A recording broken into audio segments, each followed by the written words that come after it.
In this lecture, you will learn how to use spotlights in the Unreal Engine. Spotlight is a fantastic tool in the Unreal Engine for shaping your lighting just the way you want it. Picture a single point of light spreading out in a cone shape. That's what a spotlight does. You've got two cones to play with, the inner cone angle and the outer cone angle. Inside the inner cone angle, the light shines at full brightness. But as you move from the center to the outer cone angle, the light gradually fades, creating a soft, gradual transition known as a penumbra. I think of it like the gentle glow around a flashlight beam or a stage spotlight. It's all about creating the perfect ambience for your scene. In the world of cinematography, spotlights are like the superheroes controlled by spotlight operators who skillfully follow actors across the stage. These spotlights are often the stars of concerts, musicals, and big presentations where shining a spotlight on a moving performer is key. You'll often find spotlights hanging overhead on catwalks, ready to swoop in and illuminate the stage with their powerful beams. In the Unreal Engine, spotlights can be used to focus attention of the players on what precisely you want them to focus on. They can be attached to 3D flashlights and move with the player to further enhance the thrill of the night scene, or they can be attached to the vehicle.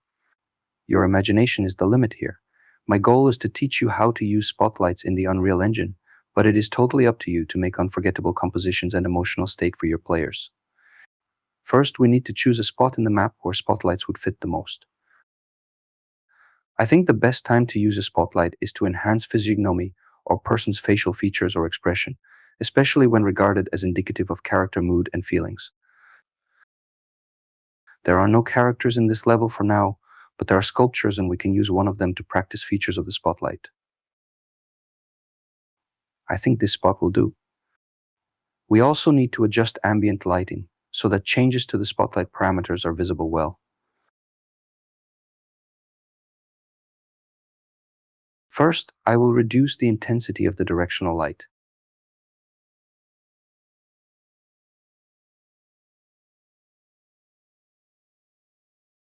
Now let's reduce the intensity of the skylight.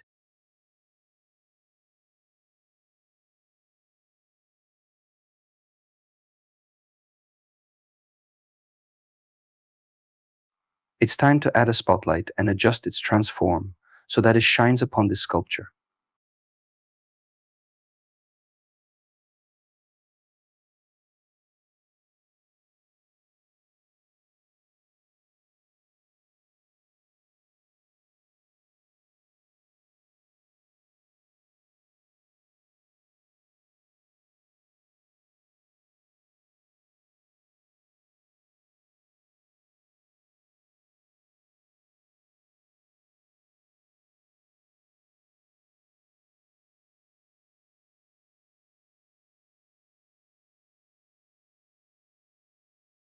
This location looks great to me. Let me remind you that you can always save the location of the viewport camera by using keyboard shortcut Control and #1 key. Once you find a good spot, make sure to save it so that you can always return to it later. Let's play with intensity and color properties. You don't have to match my parameters. Adjust these settings to your liking.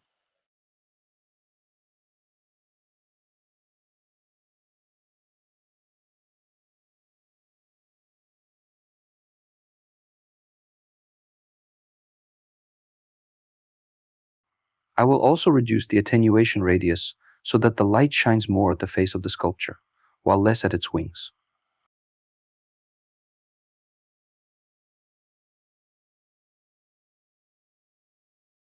This looks good to me. Now let's delve into parameters that are specific to Spotlight. These are inner cone angle and the outer cone angle. First, let's reduce the outer cone angle. Now, let's increase the inner cone angle.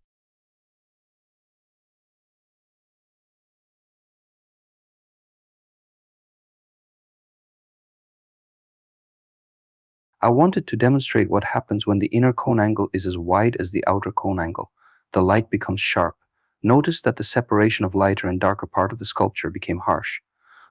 Now watch how I will increase the outer cone angle and how the transition line will become smooth.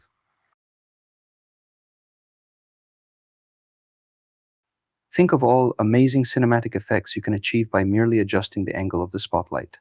Smooth or diffused light tends to create a gentle and inviting atmosphere, making the viewer feel comfortable and relaxed. It can soften facial features and reduce shadows, resulting in a flattering effect, especially in portrait photography. On the other hand, harsh light creates strong contrast between light and shadow, which can evoke a sense of drama or intensity. While smooth light may feel comforting and serene, harsh light can add excitement and dynamism to a scene, drawing the viewer's attention to specific details or focal points. At the moment, this is all I wanted to say about the spotlight. Now, I will leave you and suggest you to experiment with spotlights. Some very interesting light effects can occur when various or similar types of light sources meet in a composition. You could also play with other parameters of lights and discover for yourself what fits your taste the most. I'm sure you will come up with something interesting. Once you're done experimenting, please join me in the next lecture.